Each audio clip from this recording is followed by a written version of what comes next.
اعوذ باللہ من الشیطان الرجیم بسم اللہ الرحمن الرحیم ولا تأکلوا اموالکم بینکم بالباطل وتدلوا بها إلى الحکام لتأکلوا فریقا من اموال الناس بالإثم وانتم تعلمون۔ صدق اللہ العظیم۔ رب اشرح لی صدری ویسر لی امری واحلل عقدۃ من لسانی یفقہوا قولی۔ رب یسر ولا تعسر وتمم بالخیر، آمین یا رب العالمین۔ آج کے سبق میں انشاءاللہ تعالی سورۃ البقرہ کی آیت نمبر 188 کو گرامیٹیکلی انالائز کریں گے، اور اس آیت کے ساتھ ہی انشاءاللہ تعالی ہمارا سورۃ البقرہ کا 23واں رکوع بھی مکمل ہو جائے گا۔ تو آیت میں چلتے ہیں جی پہلے جملے کی طرف، اور آپ دیکھ رہے ہیں کہ اس ایک جملے میں یا اس آیت میں ہمیں وقف کی علامت کوئی بھی نظر نہیں آ رہی، لیکن انشاءاللہ تعالی ہم اس آیت کو مزید کچھ جملوں میں یا اس ایک بڑے جملے کو مزید چھوٹے جملوں میں تقسیم کریں گے۔ تو پہلا لفظ جو اس آیت کا ہے وہ ہے واو، اور اس واو کو ہم استنافیہ مان لیں تو جملہ مستانفہ ہو جائے گا ہمارا، لا محل لہا من الاعراب کی کیٹیگری میں چلا جائے گا۔ اس کے بعد لا ہے جو کہ لائے نہیں ہے، اس لیے کہ اس کے بعد جو فعل مضارع آ رہا ہے وہ مجزوم یا اخف ہو کر استعمال ہوا ہے۔ حمزہ کاف لام مادہ ہے، باب نصر ینصرو، اکلا یاکلو اکلن کھانا، اور جمع مذکر حاضر کا صیغہ تاکلونا، تم کھاتے ہو یا تم کھاؤ گے، اور لائے نہیں جب لگے گا تو فعل مضارع کا یہ صیغہ اخف یا مجزوم ہو جائے گا اور بن جائے گا لا تاکلو، تم مت کھاؤ۔ تو فعل اور فاعل ساتھ ہی ہو گیا، اس لیے کہ صیغہ نمبر 1 اور 4 کے علاوہ ہے۔ کیا مت کھاؤ، ہمیں مفعول بہ آگے چاہیے تو وہ آ رہا ہے اموالکم۔ اموالکم مضاف مضاف الیہ کا مجموعہ ہے، اس لیے اموال کا لفظ آپ دیکھ رہے ہیں کہ منصوب استعمال ہوا ہے، اپنے مال، یعنی تم اپنے مالوں کو مت کھاؤ۔ بینکم، بینکم ظرف اور مضاف الیہ کا مجموعہ ہے، اور اس کو ہم اموال کا حال بھی بنا سکتے ہیں، اور ایک جگہ میں دیکھ رہا تھا کہ یہ فعل لا تاکلو کا مفعول فی ہونے کی وجہ سے منصوب ہے۔ آگے آ رہا ہے بالباطلی، بالباطلی جار مجرور کا مجموعہ ہے، اور یہ متعلق ہو جائے گا لا تاکلو فعل کے۔ یہاں پہ ہمیں آگے اب واو نظر آ رہا ہے تو ہم اپنے پہلے جملے کو یہیں تک محدود رکھتے ہیں اور اس کو ٹرانسلیٹ کرنے کی کوشش کرتے ہیں۔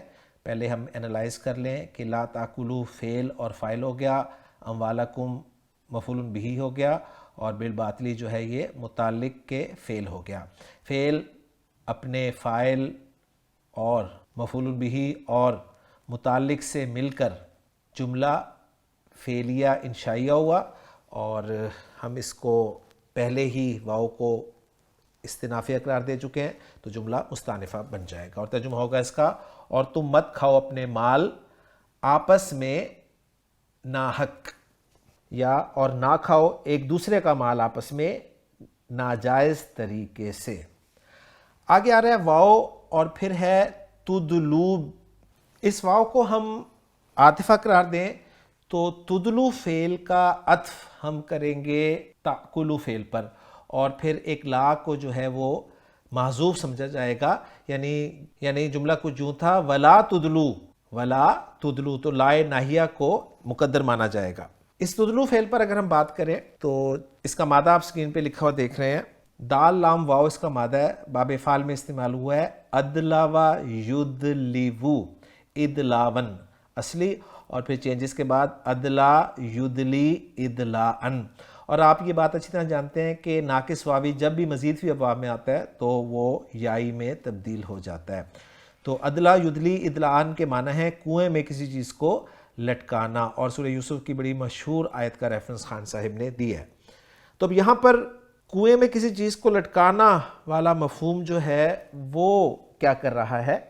میں دیکھ رہا تھا کہ ایک جگہ پر لکھا ہوا تھا کہ ادلا جو اس کا مصدر ہے اس کا لغوی معنی کنویں میں رسی لٹکانا تاکہ پانی نکالا جائے، اور یہاں اس سے مراد حکام تک رسائی حاصل کرنے کے لیے مال کو ذریعہ بنانا ہے۔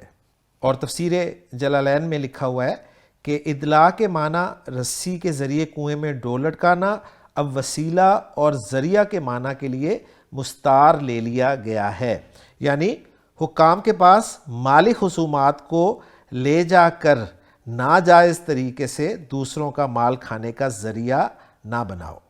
اور یہ حکام وغیرہ کا ذکر جو ہے وہ اگلے الفاظ سے ہمیں پتہ چل رہا ہے. بہا جار مجرور ہے جو کہ متعلق ہو گیا تدلو فعل کے، اور الی الحکامی جو ہے یہ بھی جار مجرور ہے اور یہ بھی متعلق تدلو فعل کے ہی ہے. بہا میں جو ہا کی ضمیر ہے وہ اموال کی طرف جا رہی ہے، اور ہم جانتے ہیں کہ غیر عاقل کی جمع کے لیے ضمیر جو ہے وہ واحد مؤنث استعمال ہوتی ہے. آگے آ رہا ہے لِتَأْكُلُوا فَرِيقًا مِّنْ أَمْوَالِ النَّاسِ بِالْإِثْمِ. لام کو ہم لام تعلیل مان لیتے ہیں، اور لام تعلیل کے بعد یا لام کئی کے بعد جو ہم جانتے ہیں کہ ایک ان پوشیدہ ہوتا ہے جس کی وجہ سے فعل مضارع خفیف یا منصوب استعمال ہوتا ہے. تو یہ جو تأکلو یہاں پر استعمال ہوا ہے یہ خفیف ہے ان مقدرہ کی وجہ سے، یعنی اسی آیت کے شروع میں جو تأکلو تھا وہ لائے نہیں کی وجہ سے اخف یا مجزوم تھا. یہاں پر جو تأکلو آیا ہے یہ ان مقدرہ کی وجہ سے خفیف یا منصوب استعمال ہوا ہے. تأکلو فعل اور فاعل ہو گیا، فریقاً یہ مفعول بہ ہو گیا، نکرہ استعمال ہوا ہے، اور اس کے بعد آ رہا ہے من اموال الناسی جو کہ جار مجرور کا مجموعہ ہے جس میں مجرور اموال الناسی مضاف الیہ سے مل کر بنا ہے. اور چونکہ نکرہ کے بعد جار مجرور آ رہا ہے اس جار مجرور کو ہم فریقاً نکرہ کی صفت بنا دیں گے. آگے آ رہا ہے بالاسمی. بالاسمی یہ پھر جار مجرور کا مجموعہ ہے، اور اس جار مجرور کو میں دیکھ رہا تھا کہ حال بنایا گیا ہے تأکلو میں جو ضمیر ہے فاعل کی اس کا. یہاں تک اگر ہم اس جملے کو رکھ لیں اور وَأَنْتُمْ تَعْلَمُونَ کو ایک الگ جملے کی صورت میں لیں تو یہ جو ہم نے لِتَأْكُلُوا فَرِيقًا مِّنْ أَمْوَالِ النَّاسِ بِالْإِثْمِ کو انالائز کیا ہے، اس کو اب کلوز کریں تو کچھ یوں بنے گا کہ تأکلو فعل اپنے فاعل اپنے مفعول بہ سے مل کر ان مصدریہ جو کہ مقدر ہے پھر اس کے ساتھ مل کر مصدر کی تعویل میں ہو کر مفرد کی تعویل میں ہو کر اس لام تعلیل یا لام جارہ کے لیے محلاً مجرور ہوگا، اور یہ جار اپنے مجرور کے ساتھ مل کر یہ متعلق ہو جائے گا تدلو فعل کے. اور اس کا ترجمہ میں دیکھ رہا تھا کہ کچھ یوں کیا گیا ہے اور نہ رسائی حاصل کرو اس مال سے رشوت دے کر حاکموں تک تاکہ یوں کھاؤ کچھ حصہ لوگوں کے مال کا ظلم سے. اس کے بعد جو واو آ رہی ہے اس واو کو حالیہ مانا جائے گا، اور جو آگے جملہ ہوگا اس جملے کو ہم حال بنا کر محلاً منصوب کر کے تو استعمال کریں گے. اور یہ جملہ حالیہ ہے وہ ایک جملہ اسمیہ ہے جس میں انتم مبتدا ہے اور اس کی خبر جو ہے وہ تعلمون جملہ فعلیہ کی صورت میں آ رہی ہے. تو انتم مبتدا، تعلمون خبر فعل ہے، فعل مضارع عین لام میم مادہ جمع مذکر حاضر کا صیغہ، فعل اپنے فاعل سے مل کر واو ضمیر مرفوع متصل اس کا فاعل ہے، یہ جملہ فعلیہ ہو گیا. محلاً مرفوع قرار دیا جائے گا کیونکہ جملہ اسمیہ کی خبر جو ہے وہ مرفوع ہوتی ہے، اور مبتدا اپنی خبر کے ساتھ مل کر محلاً منصوب قرار دیا جائے گا حال، اس لیے کہ ہم اس کو حال بنا رہے ہیں، اور واو جو ہے واو حالیہ ہم پہلے ہی ڈکلیئر کر چکے ہیں. وَأَنْتُمْ تَعْلَمُونَ کا ترجمہ کریں گے جانتے ہوئے یا اس حال میں کہ تم جانتے ہو. تو الحمدللہ جی آیت ہماری انالیسس کے ساتھ مکمل ہو گئی ہے. اب ہم اس آیت کا اتھینٹک ترجمہ دیکھتے ہیں. وَلَا تَأْكُلُوا أَمْوَالَكُمْ بَيْنَكُمْ بِالْبَاطِلِ، اور اپنے مال آپس میں باطل طریقے سے مت کھاؤ. وَتُدْلُوا بِهَا إِلَى الْحُكَّامِ، اور نہ انہیں حاکموں کی طرف لے جاؤ. لِتَأْكُلُوا فَرِيقًا مِّنْ أَمْوَالِ النَّاسِ بِالْإِثْمِ، تاکہ لوگوں کے مالوں میں سے ایک حصہ گناہ کے ساتھ کھا جاؤ. وَأَنْتُمْ تَعْلَمُونَ، حالانکہ تم جانتے ہو. تو اس ترجمے نے بالکل بات کو واضح کر دیا ہوگا. تو الحمدللہ جی آیت نمبر 188 ہماری مکمل ہو گئی ہے. انشاءاللہ تعالی اگلے لیکچر میں نئی آیت اور نئے رکوع کے ساتھ آپ سے ملاقات ہوگی. سبحانک اللہم و بحمدک، اشہد ان لا الہ الا انت، استغفرک و اتوب الیک.